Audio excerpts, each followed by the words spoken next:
پاکستان نے سعودی عرب کے ساتھ تجارتی جہازوں کو دی جانے والی دھمکیاں ناقابل قبول قرار دے دیں۔ ترجمان دفتر خارجہ کا کہنا ہے پاکستانی پرچم بردار جہازوں یا پاکستان کے بحری مفادات کے خلاف کسی قسم کی جارحانہ کارروائی قبول نہیں کی جائے گی۔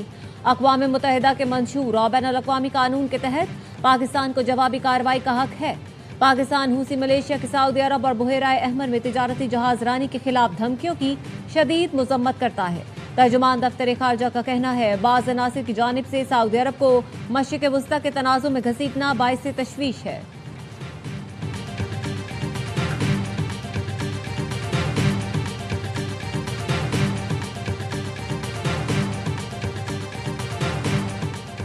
سعودی کابینہ کی حوثیوں کے بے بنیاد دعووں اور جھوٹے الزامات کی شدید مذمت۔ کابینہ کا اجلاس شاہ سلمان بن عبدالعزیز کی صدارت میں ہوا۔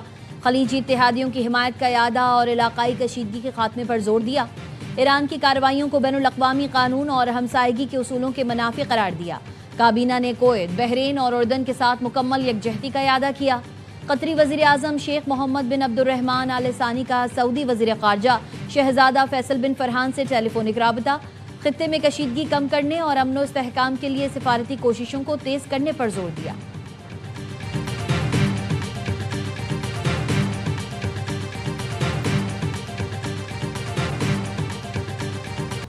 متحدہ عرب امارات نے حوثی ملیشیا کی جانب سے سعودی عرب کو بحری ناکہ بندی کی دھمکی کی شدید مذمت کی ہے۔ اماراتی وزارت خارجہ کا کہنا ہے بین الاقوامی برادری سمندری قانون کے تحت بحیرہ احمر میں جہاز رانی کی آزادی پر عمل کو یقینی بنائے۔ وزارت خارجہ نے سعودی عرب کے ساتھ مکمل یکجہتی کا اعادہ کیا۔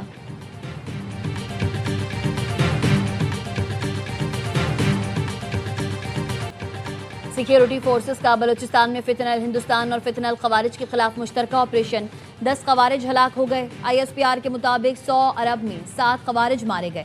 مستونگ میں 3 دہشت گرد ہلاک جبکہ 2 خواتین خودکش بمبار سہولت کار سمیت گرفتار۔ آپریشنز کے دوران ہتھیار، گولیاں اور دھماکہ خیز مواد برآمد ہوا۔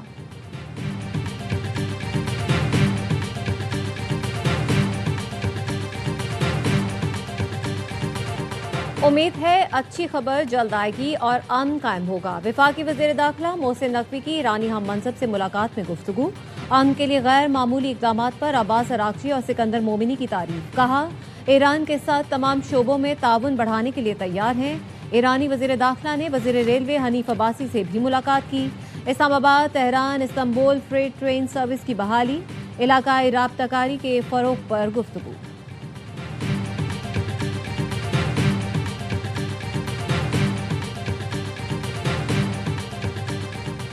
جنگ میں ایران کی معیشت اور ملٹری کیپیسٹی کو شدید نقصان پہنچا۔ ایران نے 20 سال کے دوران اپنا تمام تر سرمایہ صرف جنگ پر لگایا۔ ایران کی جانب سے حملوں کی صلاحیت ہی اس بات کا ثبوت ہے۔ تہران کی ترجیح کیا تھی؟ امریکی وزیر خارجہ مارکو روبیو کی فلپائن میں آسیان اجلاس کے دوران صحافیوں سے گفتگو۔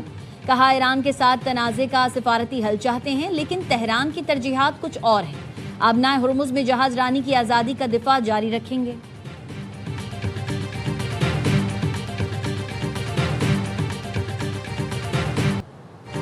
امریکی فوج کے مسلسل 11ویں رات ایران پر فضائی حملے۔ سینٹ کام کا کہنا ہے آبنائے ہرمز پہ ایران کے فوجی صلاحیتوں کو کمزور کرنے کے لیے ایرانی فوجی آپریشن مراکز، بحری صلاحیتوں، طیاروں کے ہینگرز، ڈرون ذخیرہ گاہوں اور فوجی رسد کے بنیادی ڈھانچے کو نشانہ بنایا۔ امریکہ نے بو شہر کے نواحی علاقوں پر فضائی حملے کیے۔ ایران کا جوابی وار۔ پاسداران انقلاب کا کہنا ہے کویت کے السالم ایئر بیس کے قریب ریڈار کمپلیکس اور بوبیان میں ریڈار سسٹم کو نشانہ بنایا۔ اردن میں الازرق ایئر بیس پر حملہ کیا۔ خاتم الانبیاء فوجی ہیڈ کوارٹر کے ترجمان نے خبردار کیا ہے اگر امریکہ نے نیتنز کے قریب واقع زیر زمین جوہری مرکز کو نشانہ بنایا تو اس کے سنگین نتائج ہوں گے۔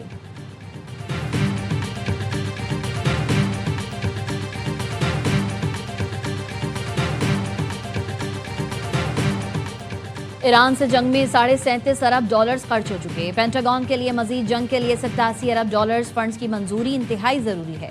امریکی وزیر جنگ پیٹ ہیگزت نے سینٹ کمیٹی کو بریفنگ میں کہا تسلیم کرتا ہوں ایران کے پاس اب بھی صلاحیتیں موجود ہیں لیکن ہم نے ایران کو تاریخ کی بدترین صورتحال میں پہنچا دیا ہے۔ ہیگزت نے الزام عائد کیا کہ روس اور چین بعض سرگرمیوں میں ایران کی معاونت کر رہے ہیں۔ وزیر جنگ کی بریفنگ کے دوران جنگ مخالف ارکان کا احتجاج، ایران اور فلسطین میں بچوں پر بمباری بند کرنے کا مطالبہ۔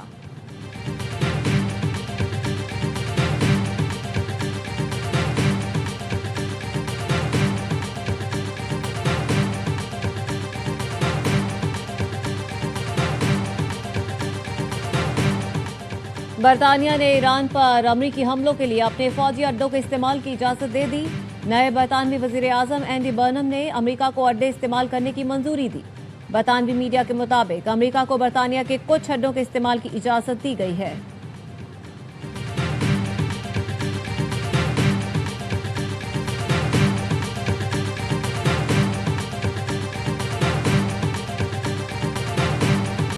نائب وزیر اعظم اسحاق ڈار کی منیلا میں روسی وزیر خارجہ سرگئی لاروف سے ملاقات۔ ترجمان دفتر خارجہ کے مطابق دونوں ممالک کے درمیان تجارت، توانائی اور رابطہ کاری میں تعاون مزید مضبوط بنانے کے عزم کا اعادہ کیا گیا۔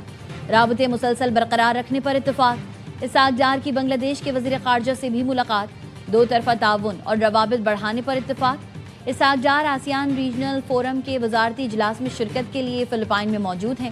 آسیان ریجنل فورم کے اجلاس میں علاقائی و بین الاقوامی امور پر اہم مشاورت متوقع۔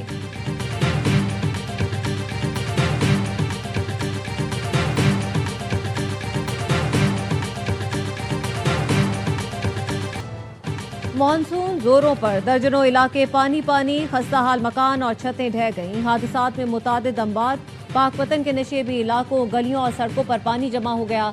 چھتیں گرنے کے واقعات میں خاتون سمیت 2 افراد جان سے گئے۔ ملکوال میں 2 دن میں چھتیں گرنے کے واقعات میں 7 افراد زخمی۔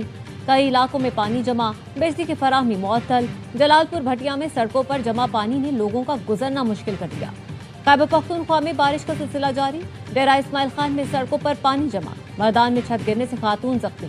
پی ڈی ایم اے کا کہنا ہے کہ اے پی میں بارش اور فلیش فلڈ سے اب تک 18 افراد جاں بحق اور 19 زخمی ہو چکے ہیں۔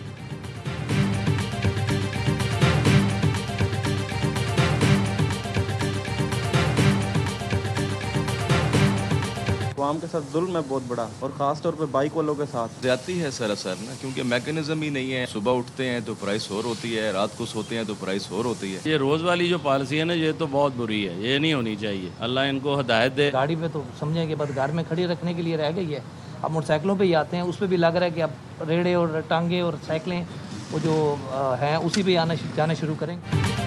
حکومت نے پیٹرول 4 روپے 93 پیسے فی لیٹر مہنگا کر دیا۔ نئی قیمت 320 روپے 73 پیسے ہو گئی۔ ڈیزل کی قیمت میں 7 روپے 15 پیسے اضافہ، 1 لیٹر 367 روپے 21 پیسے کا ہو گیا۔ پیٹرولیم مصنوعات کی قیمتوں میں روزانہ تبدیلی پر عوام برہم، کہتے ہیں پیٹرول کی قیمت روزانہ تبدیل کرنا زیادتی ہے۔ حکومت غریب اور تنخواہ دار طبقے کا احساس کرے۔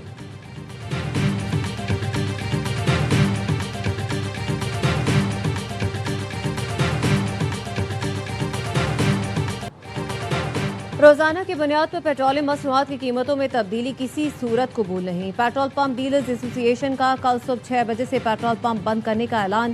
لاہور میں بیشتر پمپ بند کر دیے گئے۔ ملک گیر ہڑتال کے اعلان پر پیٹرولیم ڈیلرز 2 دھڑوں میں تقسیم۔ پنجاب اور خیبر پختونخوا میں آج سے ہڑتال کا اعلان۔ سندھ اور بلوچستان کے ڈیلرز کی ہڑتال سے لا تعلقی، کہتے ہیں حکومت نے مسائل کے حل کے لیے 1 ہفتے کی مہلت مانگی ہے۔